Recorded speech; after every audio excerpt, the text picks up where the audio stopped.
going to buy so much toilet paper. Are you? Mm. Well, see, we already did all that. Because you're a who gives a crap.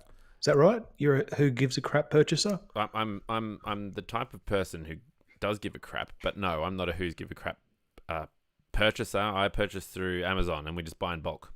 We just isn't that the who gives a crap box that gives you like 48 rolls of tiddly piddly? Well, it probably is. I just buy whatever's on special. Usually it's Kleenex, I think. Makes sense. Yep. Yeah.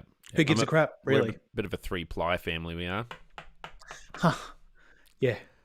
Nothing under 5. 3 plies touches my buttocks.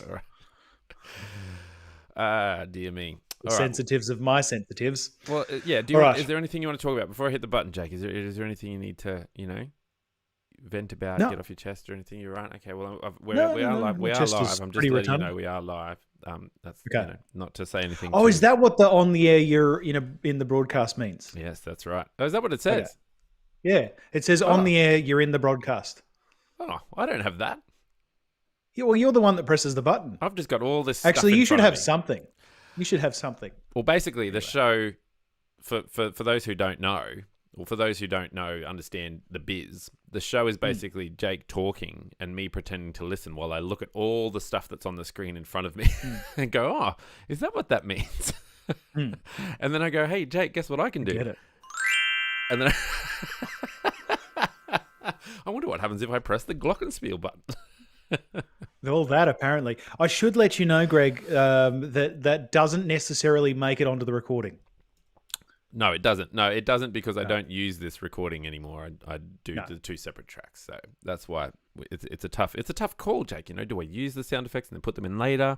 Do I waste my life locating the sound effects on my hard drive and then dropping them into the thing, or do I just not use them at all, or do I just do it again and leave it blank?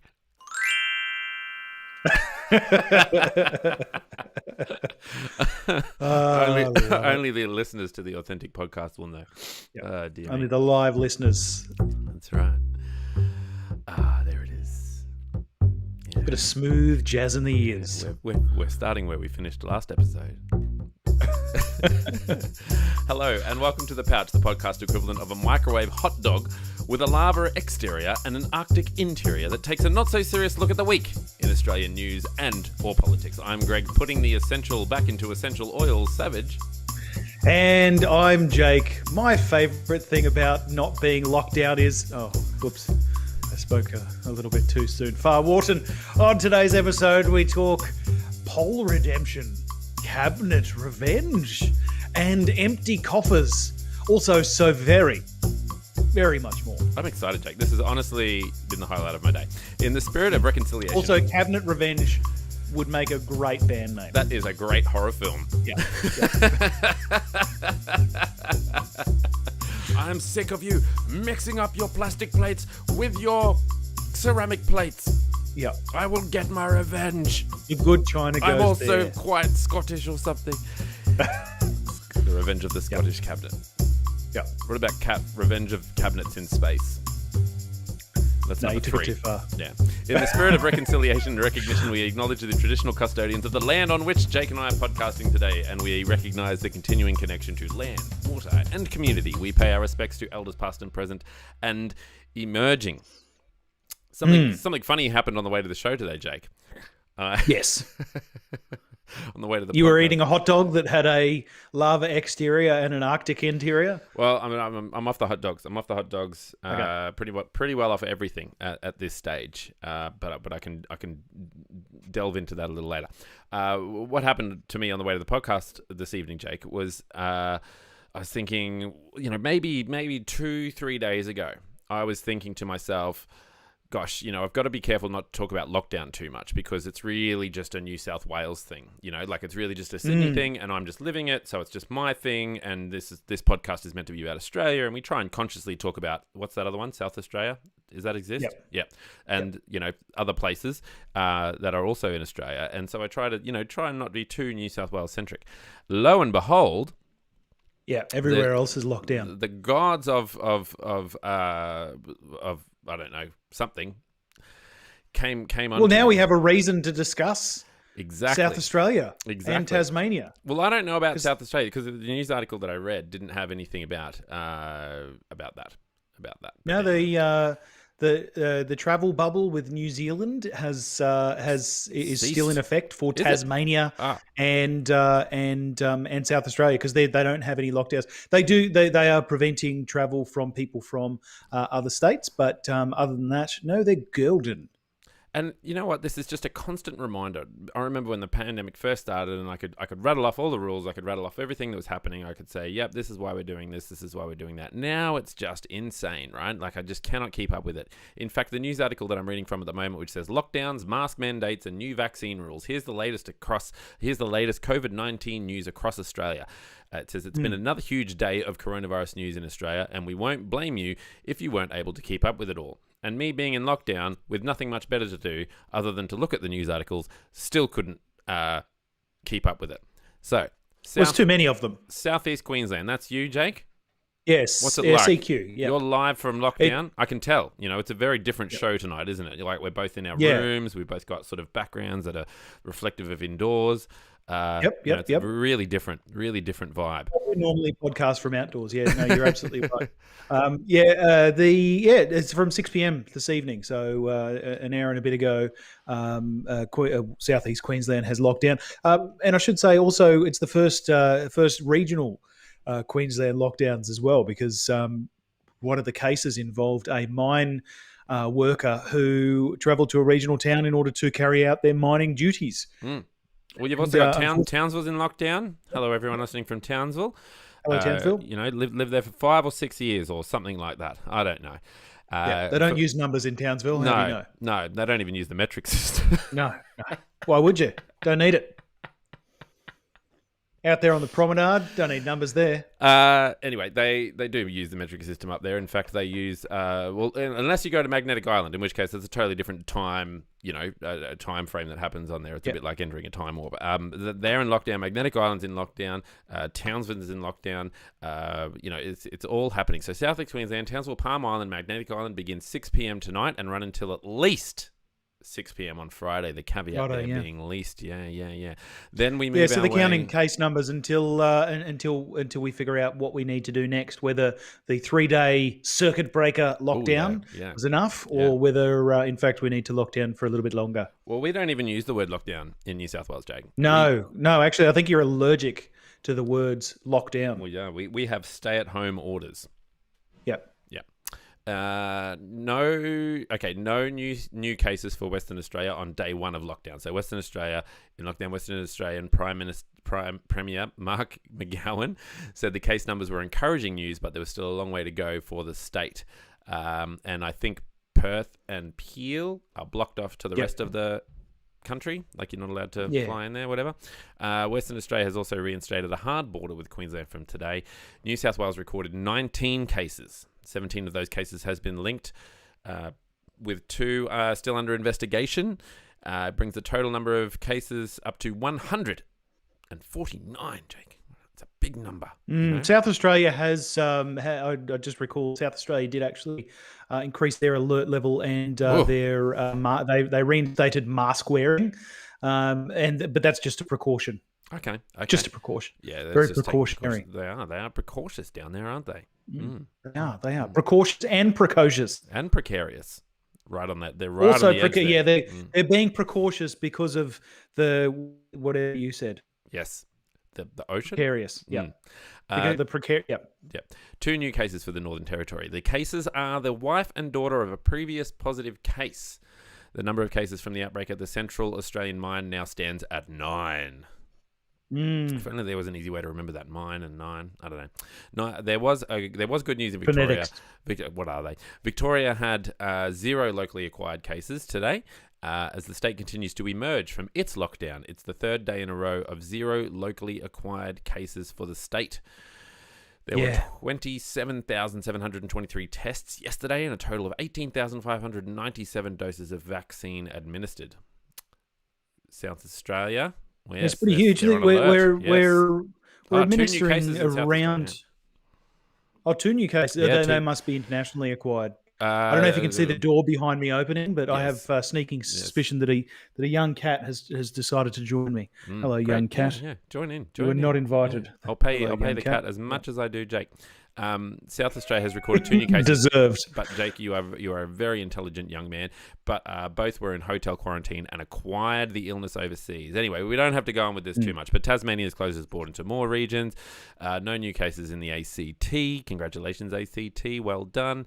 They had the National Cabinet meeting last night with the big news, of course, being that anyone can basically ring up their GP and request that they get the AstraZeneca vaccine. Since the uptake has been a little light. Geez, I wonder why. Is it could it have anything to do with the national regulations or recommendations rather around who should receive the vaccine? Probably. That we do manufacture in Australia. Yeah. It's pretty sure And it there's a has whole a lot to do blood with that. clotting thing. Yeah, which has hit the news. Yeah. Do you know off the top of your head what the blood clot? What are the chances? Like, if I get AstraZeneca, what are the chances I get a blood clot? Probably 0 because I'm under 60. Yeah, it's not higher or lower depending on whether you're under or over 60. It's got to do with pre-existing conditions. Some of them undiagnosed pre-existing conditions around clotting risks. So the women live with a risk of severe clotting every day if they're prescribed the pill. It's actually lower than the risk of acquiring a clotting disorder from the pill or triggering a clotting disorder from the pill. It's lower than actually the chances of you driving in your car and having an accident, a fatal accident. It's lower, in fact, than flying every day, all day for the rest of your life. It's an extraordinarily low risk. Right. But the reason that ATAGI, the Commonwealth organisation that oversees the administration of that. Yeah, of course. How could you not? The reason that they changed that is that Pfizer doesn't carry that risk at all. And the intention is to vaccinate the most at-risk populations, which are the over 60s. And if people under 40 would like to get that, then they're, thanks to the conversation with the National Cabinet, they're encouraged to have a conversation with their GP and decide whether the AstraZeneca vaccine is right for them. Terrific. Well, that's what I've done, Jake. I rang my GP. Well, actually, I didn't. I used the app that they use, and I booked myself in. Oh, very nice. Yeah, I'm booked in for next Sunday. Yeah, it's very exciting. Rock up, both, Why not? Yep. One in my left arm, one in my right arm. It's going to be great. Jake, hit me with a warm-up story because, it's been all bad news, and I learned a new word today, which is doom scrolling. Didn't know about doom scrolling. Oh, yes. Yep. Big fan of doom scrolling. I think I was during the fires and the pandemic when we first started this podcast. That was the time when we first started this podcast, that era. A long time ago, I definitely was doom scrolling. I'm not even sure that doom scrolling was a word back then, but I definitely was doom scrolling. Like I was on, like I had the news on. You weren't allowed to talk to me. Now you're just not allowed to talk to me, but I don't have the news on, so Yeah, I definitely relate. I can recall a time, particularly during the bushfires, just when I was waiting and constantly updating the Queensland Fires app, to see where the latest thing was popping up. But look, my warm-up story comes from New South Wales, where 2 nude sunbathers were fined $1,000 for breaching COVID-19 public health orders after being startled by a deer and becoming lost in the Royal National Park. The men, aged 30 and 49, became lost within the Royal National Park at Otford, south of Sydney. Police were told they became spooked by a deer while sunbathing after becoming. Where the hell are the deers? It's the best. Well, look, they're currently in the Royal National Park in Otford, south of Sydney. Right. There's just deers wandering around. They apparently there are, yes, but well, they would have been like, what sort of kangaroo has 4 legs and a set of antlers? Yeah, goodness me. Oh yeah, we do have deer antlers. I've got a mate at work who he brings in deer antlers, like proper ones. He doesn't collect. He doesn't get them. I think they fall off. They shed or something. Yeah, they do. They fall off every year. Yeah, but But after becoming lost in That's the what happened surrounding bushland, that's what it is. After becoming lost in the surrounding bushland, the SES and police helicopter were sent out to help in the rescue operation, which ended at 6 p.m. on Sunday. Luckily, the two gentlemen were IT. They worked in IT, therefore they had never seen the sun in their life. They were bright white, and as the helicopter flew over, the reflections of their pale white porcelain skin. No, that's not what happened. But yes, Mick Fuller, the New South Wales Police Commissioner, said the situation was embarrassing given the circumstances or the seriousness of lockdown as the outbreak has been growing, of course. Quote, he says, it's difficult to legislate against idiots. Quote, not only did they require assistance from SES and police to rescue them, they also both received a ticket for $1,000. Oh, that's an expensive suntan, isn't it? It is indeed. Dear it me. is indeed. I think one Barnaby Joyce received a fine as well for flouting mask restrictions. This is so funny because we all know that he's just received an enormous pay rise, so $200 probably not too much for him. But Deputy Prime Minister Barnaby Joyce has been fined $200 for not wearing a mask indoors after being dobbed in by a member of the public in his electorate. You know, like even if I was a huge fan of Barnaby Joyce, and I'm not saying that I am, but if I was, I would still dob him in. Yeah. You know?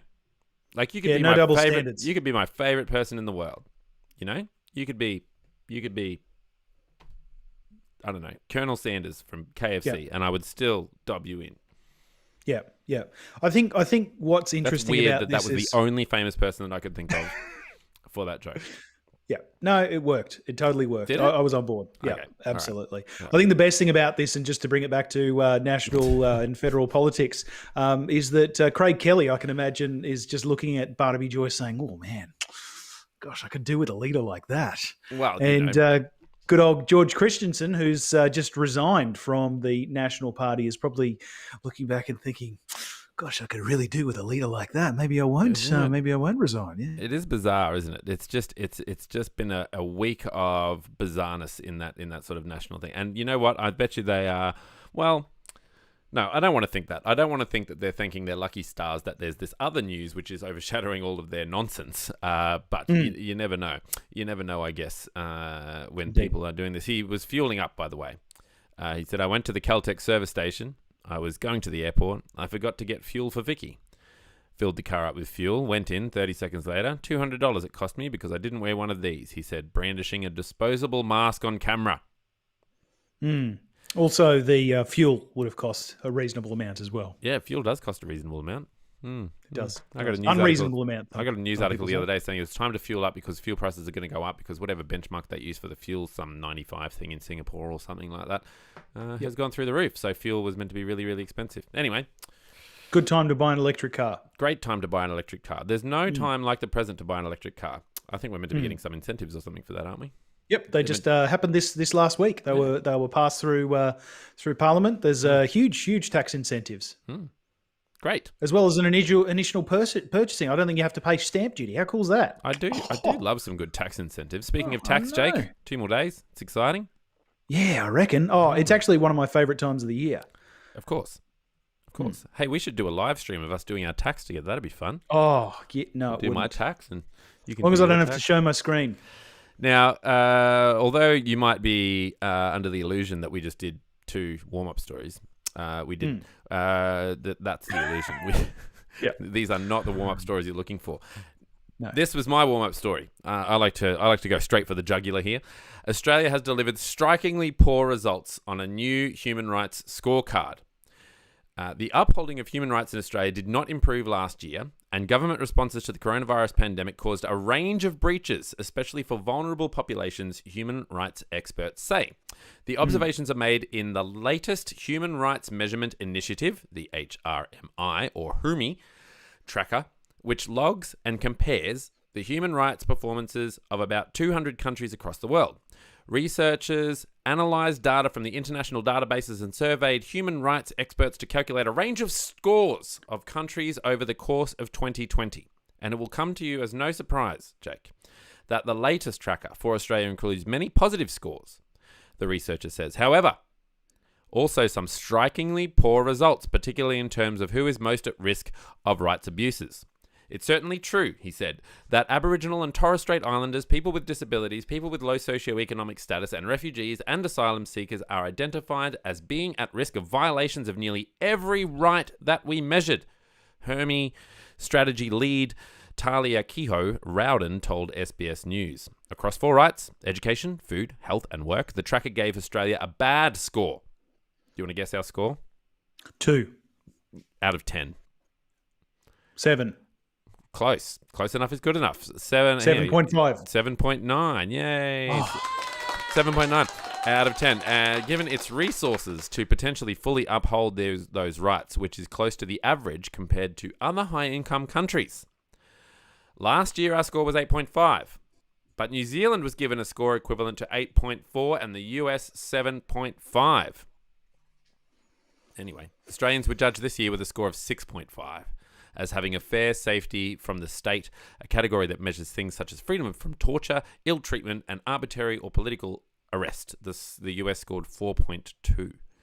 I wonder what it is that has taken marks off for us. I mean, for our liberties. I understand.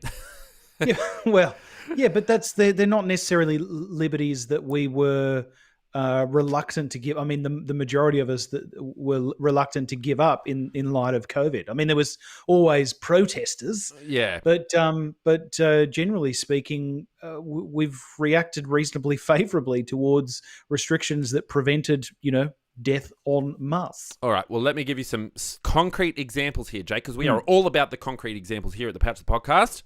And if I don't give you a concrete example, you can email me at thepouchthepodcast@gmail.com and you can tell me, Greg, that was not a concrete example. That was at best wet sand.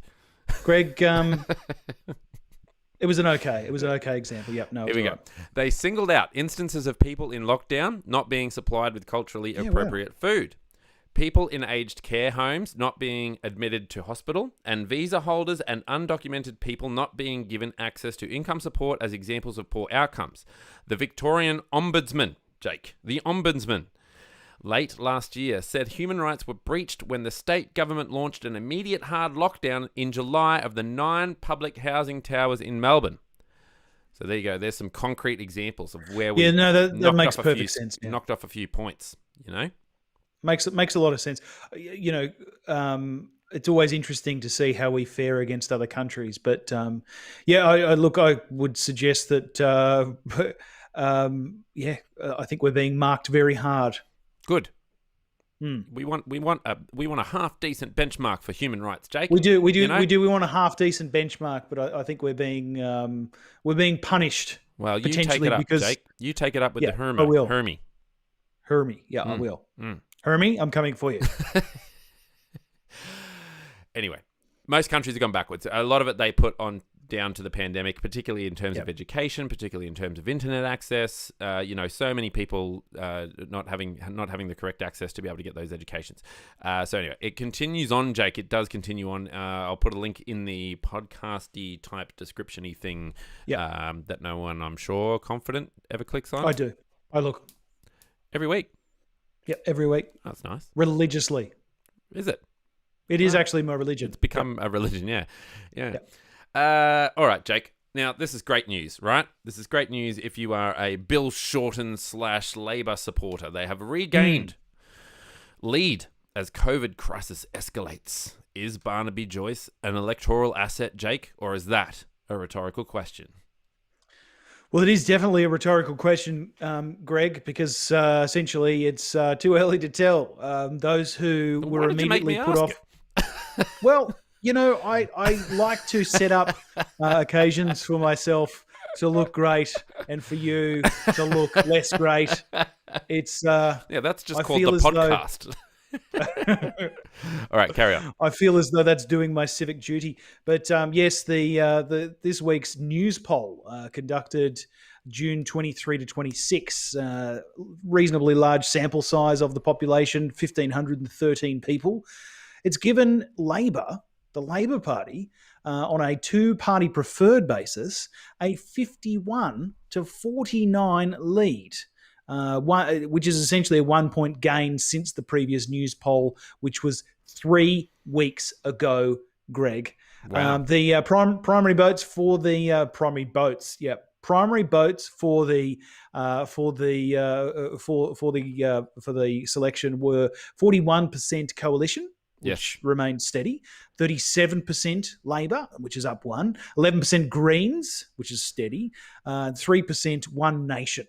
So there you go. How about that? That's quite interesting. 55% of people polled said they were satisfied with Scott Morrison's performance, which was up 1%, and 41% were dissatisfied, which is down 2%, for a net approval of positive 14, which is, Greg, up 3 points. That is exciting. Just wanted to emphasise that. Yeah, that's interesting. I wouldn't have guessed that 55% of the population was satisfied with Scott Morrison's performance. Like, if you just asked me how many, in this poll, I probably would have said maybe 30, 40%.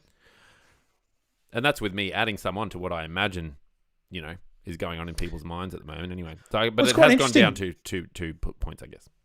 It has, and one of the interesting things in here is, of course, there is a lot of detractions for Scott Morrison at the moment. You've got the so-called botched vaccine rollout, certainly putting all of our eggs in the AstraZeneca basket, and our chickens not coming home to roost. Certainly left us counting our chickens before they hatched. Oh dear, it's nice to see you've come out of your shell. Anyway. Oh gosh. That was the most fun I've ever had with. That was great. No, that was a perfect. great string of metaphors. I didn't want to spoil it by adding my own little ditty on the end, but No, it's very good.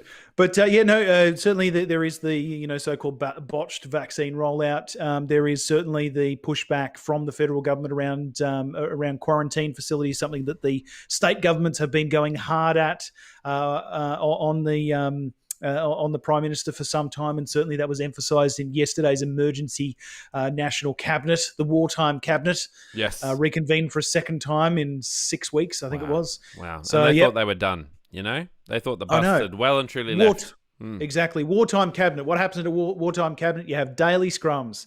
What happened this time? One every 6 weeks. Yep. Definitely wartime footing. There's that. There's so many other things obviously going on, and of course, as part of this, there is the re-election or the emergence, if you will, of the Nationals leader Barnaby Joyce, now the Deputy Prime Minister of Australia. And all that comes with it, because of course Barnaby Joyce, we didn't really talk about it last week, but Barnaby Joyce left the leadership of the Nationals Party previously three years ago under suspicion or under allegations of sexual harassment.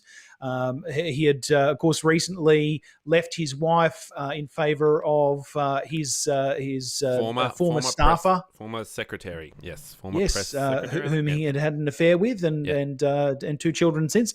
But it's all just very, very interesting. But certainly there are many questions as to how the women of Australia will favour the new addition of Barnaby Joyce, considering his stance on many things. Not that necessarily changed from one deputy prime minister to the next, but certainly he is a vociferous and cantankerous character. Powerful nonetheless, but it will be interesting to see how that sways voters in the coming election. Yeah, I agree, and I think one of the interesting points would be that if if you're a national voter, you might be inclined to think all this beat up about a woman problem or something like that is just hyperbole, because they would be of the mindset of innocent until proven guilty. Was never proven guilty on that, so we can treat him as innocent. And also, I don't think a lot of the national people are really thinking about that. The Nationals voters are thinking about the fact that they didn't really like how much Michael McCormack wasn't doing, and how much Michael McCormack wasn't putting pressure on the government to to make sure that he was looking after and rural Australia, and bringing them to the table for the decision making process for this whole net zero emissions by 2050. So I can imagine that national voters themselves probably aren't going to worry too much about the woman problem. I would say that's non-existent for them, and it would just be a bit of a beat up. And it's probably one of those things that would end up biting, the sort of more left-leaning media and stuff in the backside, I think, because we know from history now that these things creep up on you and can be a bit of a surprise. So I think that's how Barnaby's detractors think of him. These sorts of things creep up on you, and then they just jump on you by surprise. Yeah, that's right. Well, that's exactly pretty well summarises what happens last week, or what happened past tense. It was a surprise, wasn't it? Yep, I was surprised. It was. Well, had Barnaby Joyce known about it, he would have, of course, brought his hat. Now, he certainly brought his hat this week, Jake. He has not his mask, though. Yeah, well, look, no, I don't know. I try not to think about that too much. It was all, well, I mean, look, this is pretty common, isn't it? Like, I'm not just saying that this is just about Barnaby Joyce doing this. It would be common for most politicians, isn't it? Once you get into politics, once you get it voted in, surely you're going to get rid of all your detractors, and that's certainly what he's done this week, isn't it, Jake? It's saying it's all about revenge. And that Barnaby Joyce, went ahead and got rid of all of his detractors. Talk us through the nitty gritty. Give us the deets, Jake. I'm ready. Well, I think you're right to say the listeners are ready. Yeah, well, we're all ready, Jake. I'm ready. I've got my pen. I'm ready. When you're ready, Jake. Get in there. I think you set it up in the right way, Greg, because it is one of those things that, with the cabinet reshuffle comes essentially returning favours. So the people that have done Barnaby Joyce well over both his time in exile as well as his re-emergence, his resurgence, his I don't know, other words for that, for what he did. He's really reinvented himself, hasn't he? Like he's really such a different type of person. He's learned his lessons, changed the colour of his hats, all that. Yeah, it's all very good. But definitely the week has been about paying back favours. Those who had Barnaby's back now have access to Barnaby's bank account. Now, my favourite... go. Sorry. Yes, bank account. Yeah. No, you go. Yours, I'm sure, was going to be more interesting. My favourite, Jake, because, what goes around comes around, my favourite is Bridget McKenzie returning to the cabinet almost 18 months after being forced to quit the front bench during the Sports Raw saga. We broke that news. Do you remember? Huge. Yeah. We did. We broke that news, and then broke it in for the next several weeks. Yes. We really spoke about some... We certainly did. We talk about we prolifically reported on the prolific pork barreling that occurred in Canberra in the form of that sports rort. So, but yeah, she's taking on the roles as Minister for Regionalisation, Regional Communications, and Regional Education. A triple threat, Greg. Yeah, no pressure there, Bridget. No, exactly. Regional education and others. And others. It's not quite enough, yeah. Yeah. But she also picks up responsibilities for drought and emergency management, which previously was held by the Deputy Nationals leader, David Littleproud. Littleproud retains his duties as Agriculture Minister, a very important, very large portfolio. Well, he's always on the news. He's always on the news. See him on the news all the time. He is. Seen his kitchen. I know. I've seen his kitchen so many times now. I know where he keeps his cutlery. Cabinet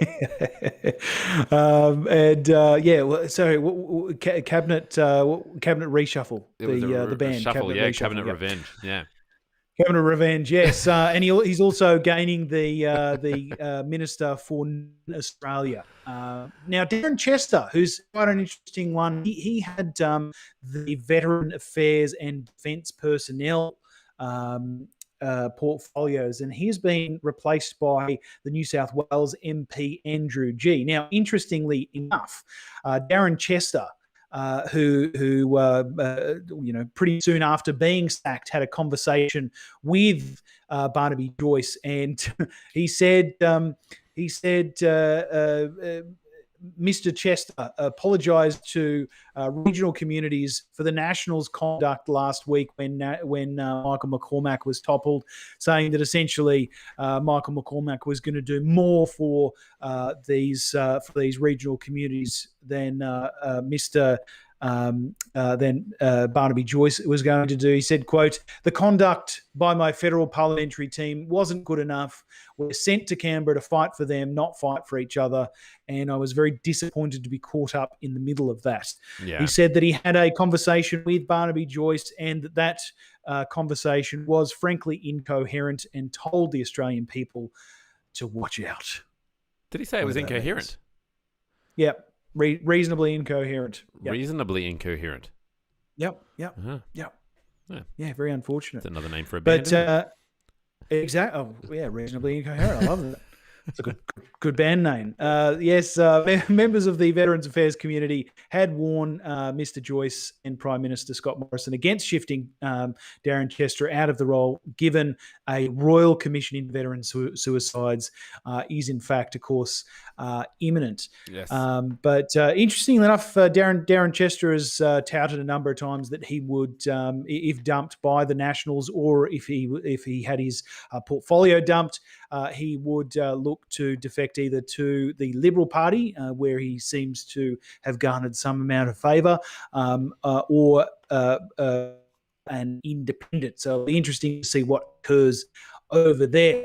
But Mark Coulton, he's lost his role as Minister for Regional Health, Regional Communities and Local Government. And of course, Michael McCormack, he is going to be sent to the backbench after losing his job as the Nationals leader, where he definitely won't attach a scope to his rifle and relearn how to snipe like a scorned politician with a grudge. He didn't quit. Like he didn't just decide to bail. That's good. No, he didn't. He didn't. I think that's good. Oh yeah. Look, it is what it is. But look, he will absolutely snipe from the back. That's what former leaders often do, regardless of what political party they come from. Kicked out of the top job because somebody else wanted yours. Quite often they do spend a lot of time making a lot of noise from the back bench. It's not a healthy way to live, Jake. It's not really. It's living for yesterday rather than today, Greg, which just isn't great. Gosh, you're on fire today, Jake. Yeah. Oh no, right. All these sayings. Water and Resources Minister Keith Pitt, Oh, the great. man who Yep. first broke the story on the Nationals Party not backing net zero by 2050.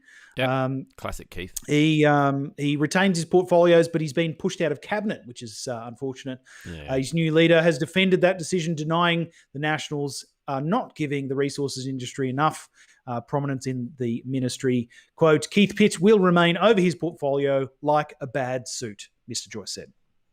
Oh. Well, that's a bit of a downer, isn't An it? interesting analogy. Yeah, that is an interesting analogy. I don't know where to go from there. But anyway, speaking of nice suits, Jake. Not The sure where to go from there. Well, I mean, look, we haven't had a reason to put on a nice suit for a little while. Due to the. But I was in the office today, festooned in my formal garb. Yeah, this is well. See, we're on school holidays down here, right? So you've got like the whole of our school holidays is just lockdown. So Yeah, wow, anyway, that that's just sucks. that's my cross to bear, and that's okay. But yeah, haven't had a reason to put on a suit for a little while. Weddings or whatever it is. Haven't really been happening when I wanted them to happen. Anyway, economic damage, Jake, from coronavirus pandemic will continue though. It will continue to hit the government coffers. And if they're going to hit any coffers, I want them to be the government coffers through to 2060. This is huge. We were just about to. It is. We were just about to get into surplus, and then along comes Mr. Pandemic, and whips the butt of any sort of surplus we were going to have. He sucked the surplus out of us all, Jake. Yeah. And now we're surplus. stuck with it. My kids are stuck with it. Who knew that COVID was related to cough? Ba-dum-ching. I'm sorry. I'm sure I've got really- something for that. I've probably got this one. It's great. Out of context noises. Only for those who are listening live, of course. Absolutely. So, all right, talk me through it, Jake. So what's happening here? So Australia's economic downturn will continue to be hampered by the COVID-induced shockwaves, hitting government coffers, employment and migration for many decades to come, according to the latest forecast from Federal Treasury. I had to have a wage freeze. Does that count? I didn't hear what you said. You cut out for a moment. Oh, I had to have a wage freeze. Does that count? Like my wage was frozen this year. Yeah. No, I'm experiencing a wage freeze as well. It was, it's just one of those things. One of the things that many public servants are doing, and our unions voted to. Not that I'm a member of the union, but our unions voted to have the wage freeze as well. So it's Oh, did they? it's good. I don't know. Treasurer Josh Frydenberg will unveil the 2021 intergenerational report today. Did he do that today, or is he doing it later? He did. Is it live? No, he did it today. It was a lot of fun. It's like everybody's locked down. Here's something to read while you're locked down. Here's the 2021 intergenerational report. Yeah, how exciting! Intergenerational reports are they're really great for sitting on bookshelves. Right. They just make your bookshelf look really well adorned by an intergenerational report. Now, is this also about the aging population and about the fact that people aren't having as many kids as they used to? I think we had to have 2.3 kids per person or per woman or something like that. And now I'm the 0.3. Yeah, that's it's not intelligence, Jake. The No. point 0.3 is still they can still talk properly. All right, you're going with height. Was that where it was? To the 0.3. Yeah, so there's no that was a joke based on an ad for I can't even remember, like 15 years ago on. Yeah, right. I think no, it would have been longer than that, like 25 years ago. My brothers used to shout it at each other every time it had come on. Here's the family with 2.3 kids, and I'm the 0.3. Sorry about that. Yeah, well, that is funny. That's funny. I'm glad you brought that up. I'll have to YouTube that later on. Yeah. All right. But yes, the interesting thing and the reasons why the economy is going to be paying off, or the Australian economy is going to be paying off the debt incurred over COVID for many years to come is multifaceted. But among it is Australia's aging population, the decreasing numbers of immigrants moving to Australia, of course, caused by many things, but chief among them, our very hard border, our very hard international border, preventing travellers from coming to migrate during these tough COVID times. There's also the fact that people are, I mentioned the aging population, but many more baby boomers are reaching retirement age, and population growth is not forecast to keep up with the demands that will put on the nation's labour market, Right. meaning that fewer people are maturing to working age than would have been previously expected.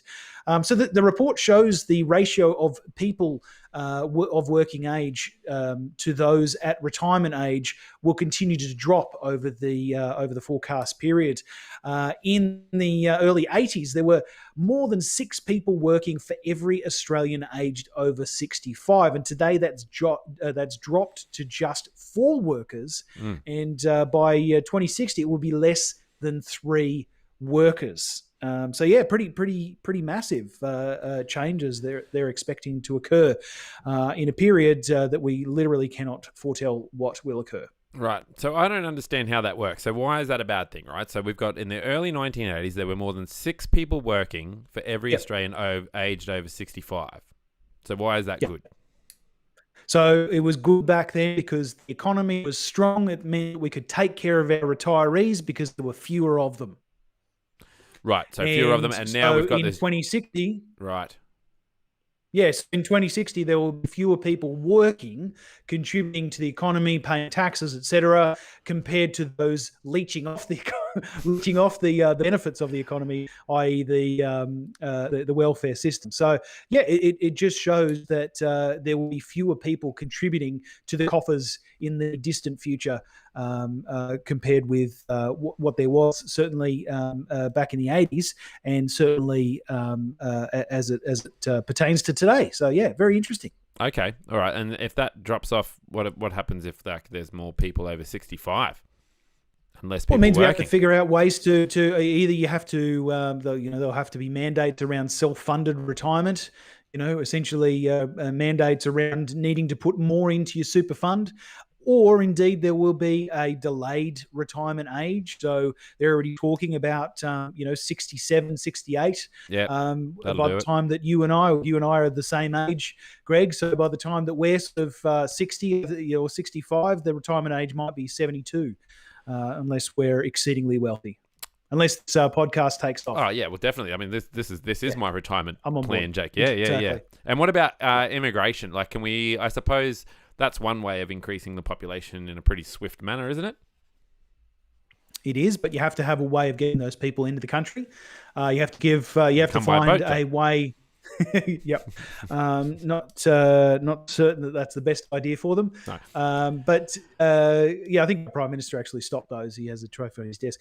But it would certainly be the way that we would increase drastically our working age population.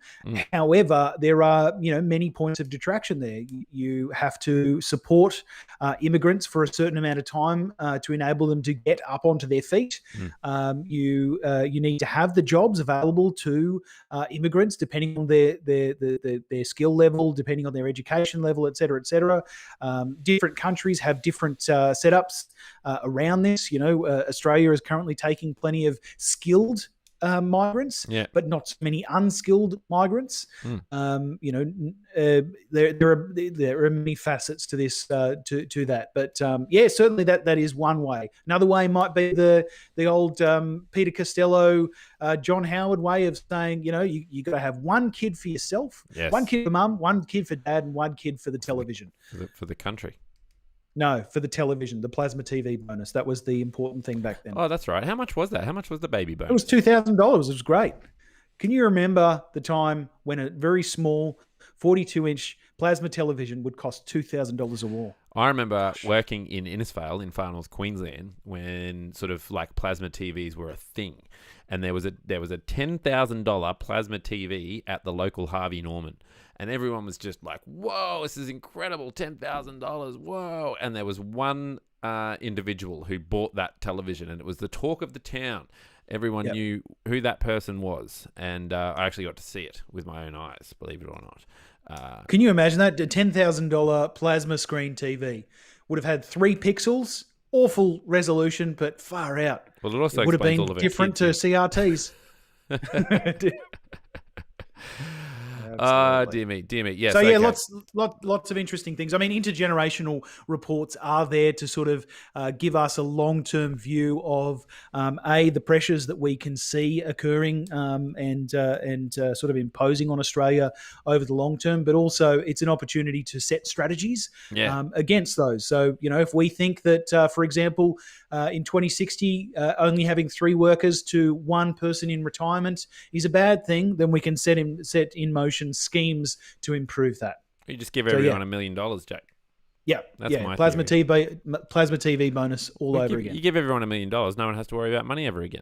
True, it's so true. Problem solved. Except $1 million is around what they say you need to have in order to self-fund your retirement. Yeah, so everyone can just retire at the same time. Problem solved. No more issues with productivity because we can't even spell it. Exactly. Well, no one wants anything. Yeah. It's the circle of life, Jake. Yeah, exactly. I'll draw you a diagram. Yeah. I'll draw you a diagram. Look, I'll show you what it looks like. That's it. That's what it looks like. No idea what I love it. Okay. That's very good. That's All funny. Andrew's back. He's back. He is. Yep. The Prime Minister of Victoria is back. The Premier of Australia, if you will, is back. I will. He's I know, and you did. And look, I get it. He's back. Get it? And get off my back. He tells distractors. Yeah. Yeah, he basically did. He came back to much fanfare. It was really. I don't know. I had a celebration. Did you? Did you see the he performed what looked like a very heavily curated interview with himself and his wife on YouTube the night before he resumed his role as Premier of Victoria. Yeah. And that was shortly after being in negotiations with the ABC. The ABC, I think, did some work on it, but then he ended up releasing this. I think it might have actually been on Twitter instead of on YouTube. But essentially, he ended up releasing the video, the carefully curated interview with himself and his wife around his injury and his time away, his recovery, his steps to recovery. And when he released it, the ABC said, "Well, you've just done our job. Okay, we're going to pull it from our website." Yeah, fair enough. Yeah, but I think they were feeling a little bit scorned actually, because I think they'd put in a bit of money into that. But it's like Frank Ocean all over again, Jake. Exactly like Frank Ocean again. I don't know who that is, but so. He's a musician of some sort, I assume. Yeah, well, he is. He's a very talented musician. Anyway, he gave the record company one album and then released another one with Apple like the next day. It was pretty funny. Classic. Yeah. Classic. Yeah. Anyway. Love pop culture. I always get it. Do you? But no, I don't. I'm like I'm Pringles, really bad like that sort of pop culture? Exactly. Once you pop, you can't stop. You can't stop culture. Okay. Exactly. Yes, Victoria Premier Daniel Andrews has again taken aim at. There's a bunch of these vile rumours. Not in politics, that were Jake. Occurring, being raised. I know it's just ridiculous. Being raised about the back and rib injuries, which forced him into extended medical leave during. He was raising these issues around these vile rumours at his first press conference since returning to the job. Andrews, of course, was he revealed that his spine was basically healed. But he was still taking medication, mainly to reduce the inflammation as his ribs recovered. The Premier went on medical leave on the 9th of March after he slipped and fell on wet stairs at a Sorrento holiday home where his family were staying. They were on their way home, Greg. They were on their way. They were packing up, ready to go. And he slipped, cracked his back, broke his ribs. Turned blue. His partner was horrified by the injuries. She thought that he was going to die. He probably didn't think too differently, considering I know myself from rib injuries. They feel just about as awful as you can imagine, you know, they invariably they hurt a lot and they prevent you from breathing deeply, etc. Yeah. In a carefully produced video that I mentioned, posted to his social media yesterday, Mr. Andrews and his wife Catherine revealed why they thought he might die after the fall. It was quite full on. There were a bunch of conspiracy theories that were perpetuated. I'm shocked by. Yeah, I know, right? It's just disgusting. Perpetuated by the shadow cabinet. Earlier in June, government MPs demanded an apology from the opposition after Shadow Treasurer Louise Starley released a list of questions about the fall. Ambulance Victoria were forced to release a statement about the call out, refuting a number of the questions. It really is. It's absolutely shocking behaviour, particularly in the middle of a pandemic, Jake. You know, everything's very serious. Well, yeah. A lot of commentators have said, you know, the Premier was giving, you know, in unprecedented times, he was giving unprecedented access to himself. Obviously, he was fronting the press every single day during the state's 140-odd day lockdown. Well, Gladys doesn't. See, Gladys doesn't take all the questions. You know? No, exactly. Daniel just took every give the question. facts and then walk straight out. Yep. She's very busy. Exactly. I got to go. But got stuff to do. Got barrels to pork. But no, I'm sorry. Can we just delete that from the podcast? The suggestion is essentially after no, we saying, can't. That's the short answer. The unfortunate thing is, of course, that after showing that tremendous amount of transparency, the lack of transparency that followed his injury was what sparked some of these calls for for greater transparency, I suppose, from the opposition, which fueled these conspiracy theories around it that he'd Yeah. essentially been assassinated by China. Well, look, I think on both sides of politics, Replaced. you've got to have these moments of humanity, compassion and all those sorts of things to show your humanity. For the other side to be able to say, look, we just wish him well. Obviously we disagree politically, but we certainly don't wish any harm on him. Like, it's not very hard. No, it's really not. Actually, I'd say that that's the bare minimum. Perhaps they were lacking a little bit of empathy training. Oh yeah, they need more empathy training. Yeah, They definitely do. But perhaps if they could get in contact with the Federal Liberal Party, could get access to the empathy consultant that Andrew Lamming managed to get a hold of in order to impersonate a normal human. Well, they do it via Zoom now. Yeah, well, that's fine. It's all automated. Zoom empathy. Do they call it Zempathy training? Yeah, Zoomathy. Zoompathy.